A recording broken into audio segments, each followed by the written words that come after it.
Assalamualaikum warahmatullahi wabarakatuh.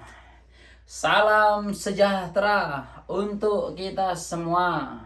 Salam Om Swastiastu, Namo Buddhaya, salam kebajikan. Saudara-saudaraku, seluruh masyarakat Indonesia dimanapun berada, salam silaturahmi, salam semangat. Alhamdulillah wa syukurillah, segala syukur kita panjatkan kehadirat Tuhan Yang Maha Esa. Karena pada kesempatan hari ini Podcast Aliansi masih bisa membahas perihal tentang politik beberapa hari ini yang cukup panas. Oleh sebab itu, saya akan sedikit mengulas perihal tentang politik atau menurut kacamata saya. Kemarin politik begitu hangat tentang isu keputusan MK. Namun terlepas dari situ, seluruh hasil dari keputusan MK itu sifatnya sudah final. MK yang pada saat itu diketuai oleh Bapak Anwar Usman yang telah mengubah umur dari wakil presiden yang dalam lawan politiknya dianggap itu untuk kepentingan elit tertentu. Oleh sebab itu, pada malam hari ini kita akan bahas seputar itu dan seputar MK dan politik pada hari ini. Hasil MK yang mungkin ada masyarakat yang belum menerimanya. Namun sebenarnya itu sudah final. Seharusnya apapun itu hasil keputusan harus kita terima. Sebagaimana undang-undang, MK itu mengulas perihal tentang norma undang-undang. Di dalam MK tersebut itu mempunyai hak menguji norma, mengubah, sehingga ketika sudah dirubah maka hasilnya pun harus diterima oleh seluruh masyarakat, terlepas pro dan kontra yang terjadi. Namun tak bisa kita pungkiri, banyak sekali suara-suara yang mendengung di telinga kita yang menyampaikan bahwa MK adalah mahkamah keluarga.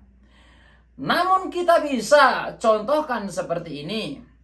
Kalau MK lembaga konstitusi yang di situ mempunyai hak untuk menguji norma, mengubahnya, ketika masyarakat tidak percaya, kita kemana lagi?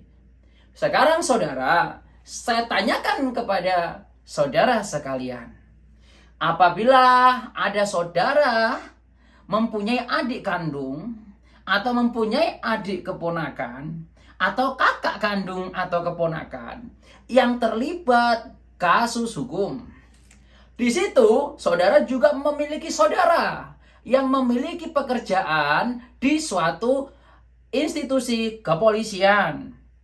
Ketika kasus dari saudara Anda dikatakan pada saat itu tidak bisa dilanjutkan karena SP3, kurang barang bukti, apakah bisa dibuktikan ada keterlibatan karena saudara memiliki keluarga di institusi kepolisian?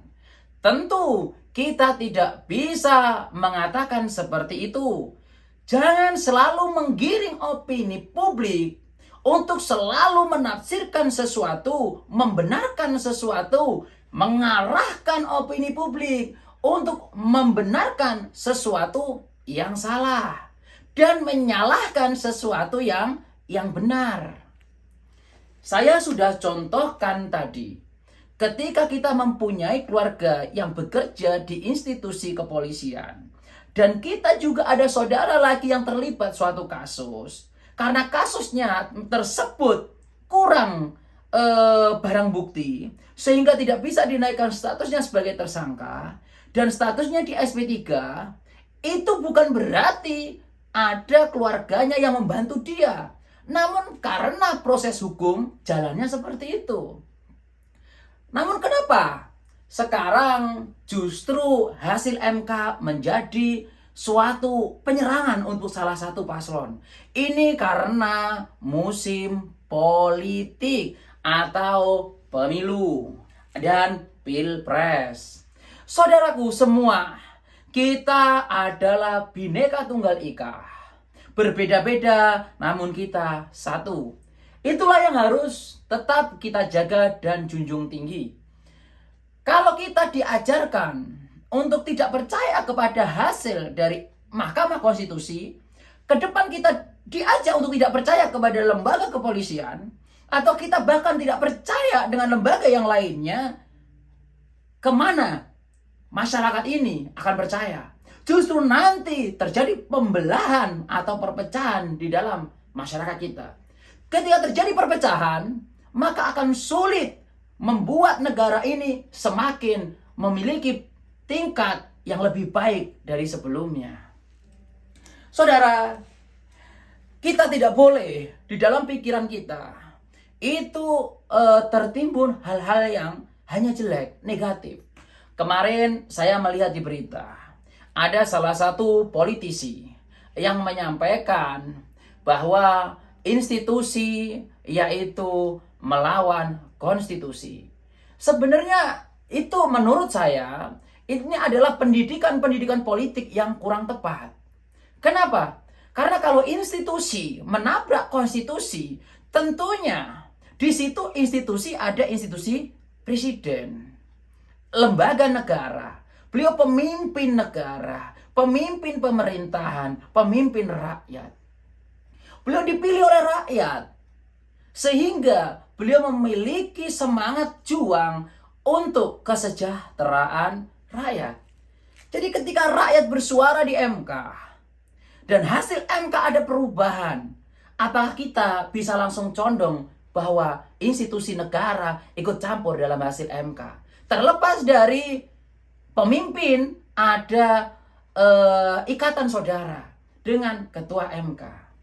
Oke, mungkin ada pihak yang mengatakan, namun kenyataannya ketika kode etik MK menyatakan ada sanksi berat.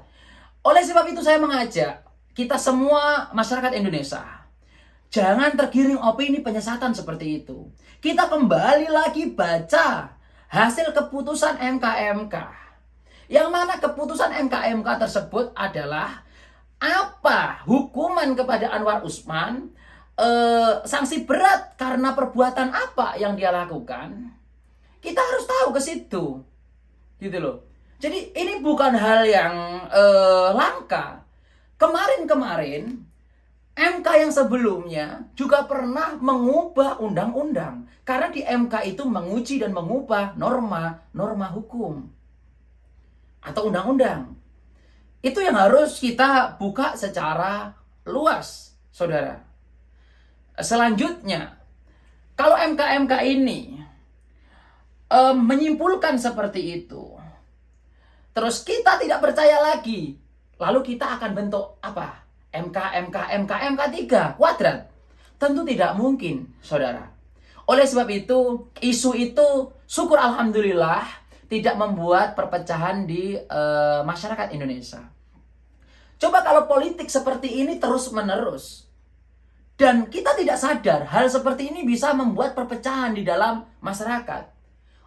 Oke, kemarin tidak memecah belah.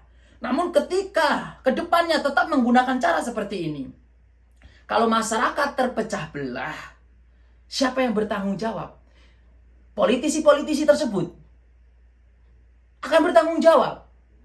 Padahal ketika mereka diberikan kepercayaan untuk duduk di kursi pemerintahan, mereka banyak yang menyalahgunakan kewenangan sehingga melakukan korupsi. Uang yang dikorupsi dia itu justru bisa untuk mensejahterakan banyak rakyat, namun uang triliunan rupiah dia nikmati dengan kelompok dia korupsi tersebut. Dari sini, saudaraku, marilah kita bersama-sama untuk menjaga Bhinneka Tunggal Ika.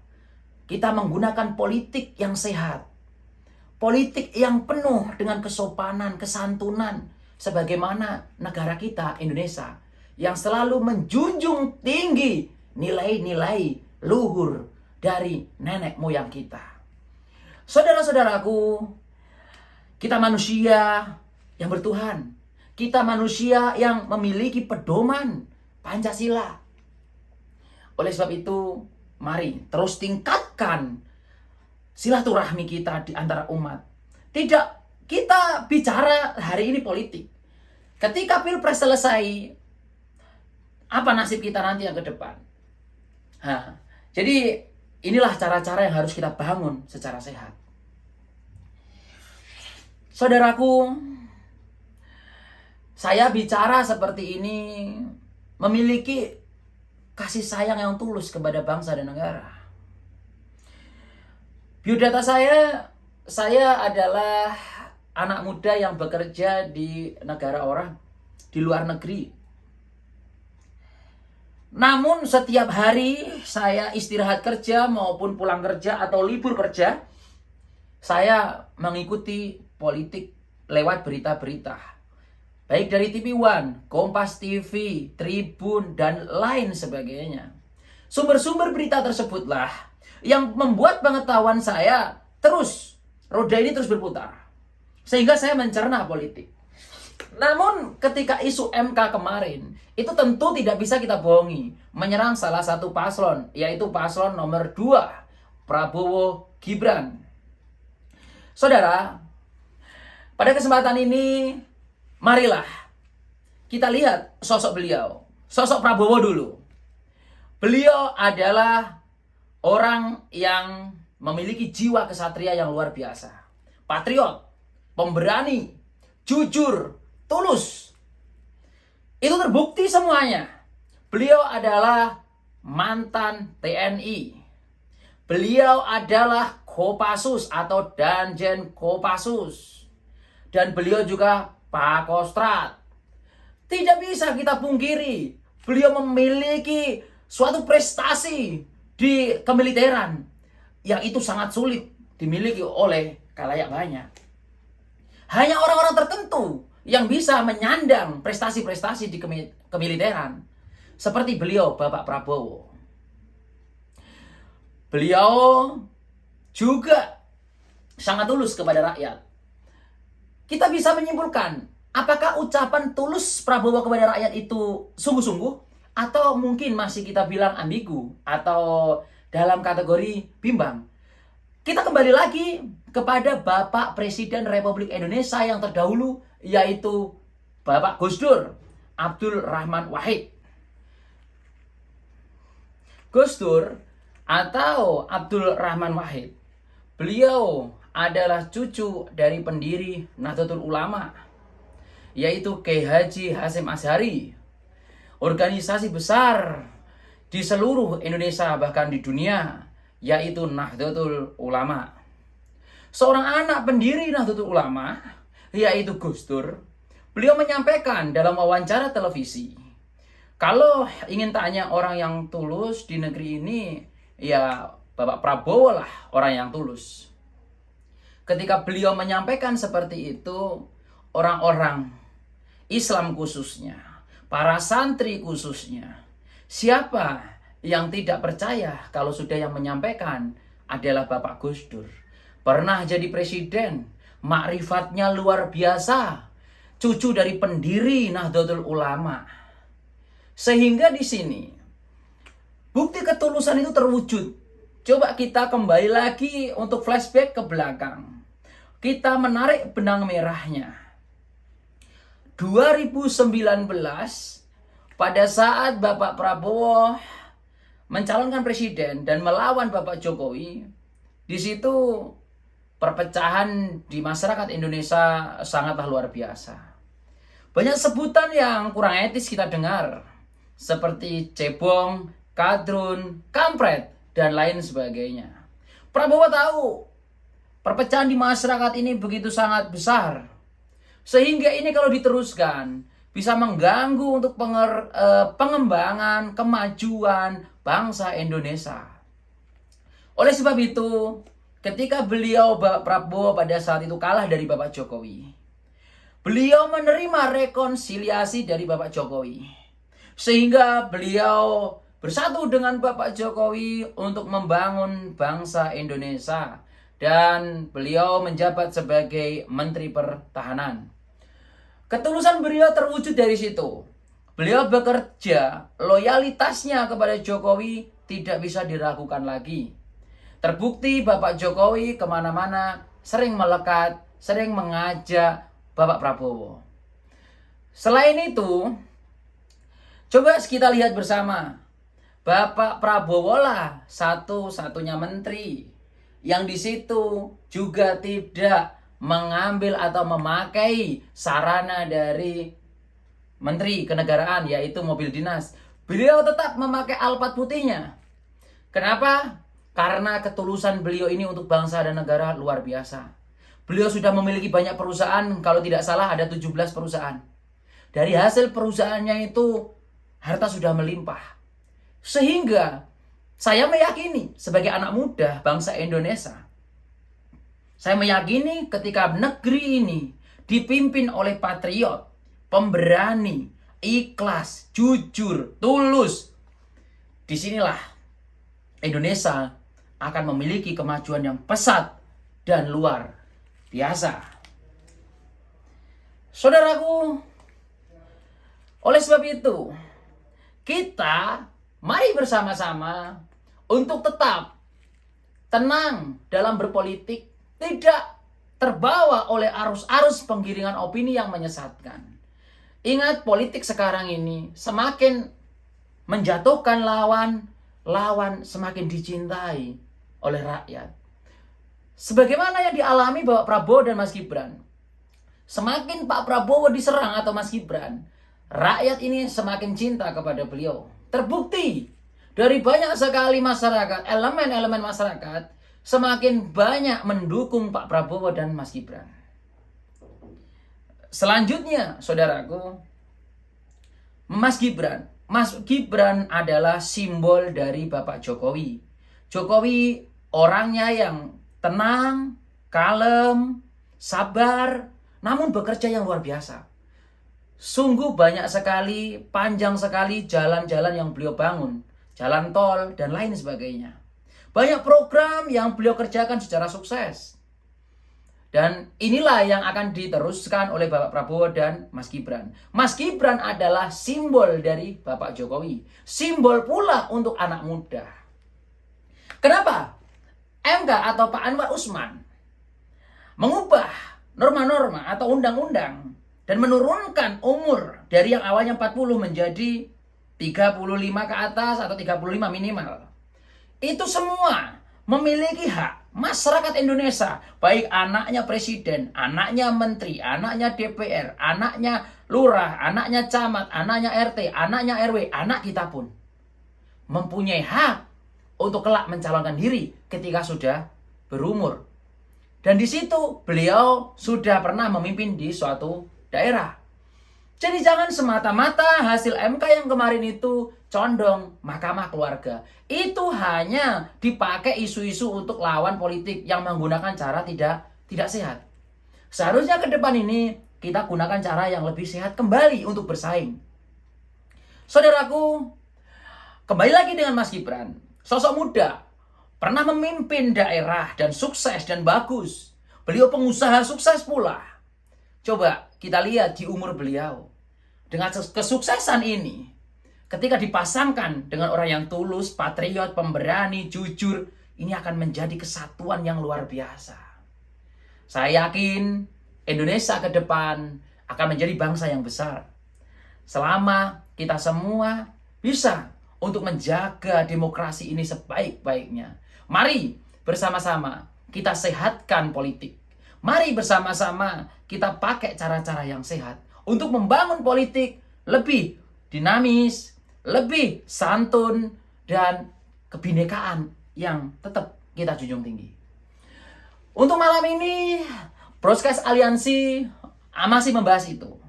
Untuk berikutnya, kita akan membahas yang lebih hot lagi terkait dengan Pilpres 2024. Sekian dari saya. Ada salahnya saya mohon maaf. Ada lebihnya dari Allah Subhanahu wa taala, Tuhan yang Maha Esa. Akhirul kalam. Wabil taufiq wal hidayah. Waridha wal hidayah. Wassalamualaikum warahmatullahi wabarakatuh.